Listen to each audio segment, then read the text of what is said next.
For today's shoot, gumamit tayo ng clamshell lighting technique.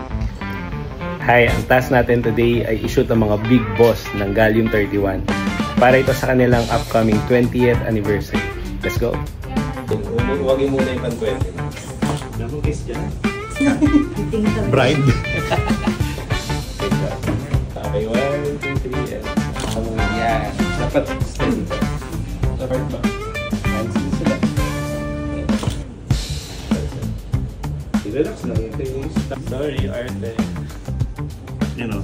Okay, shorts na lang. Na 2.0 tayo. Ganito. Balik pa siya yung mga nagmumula ng diamante. 20 years payable. Pag ganyan. Igigit na niyo ba yung pan? Ang nagre-reflect pabalik sa akin eh. And look down doon sa Gallium. Huwag masyadong na kayo po. Look towards lang yan. Tapos na rin na si Mama. 1, 2, 3 and snap. Tapos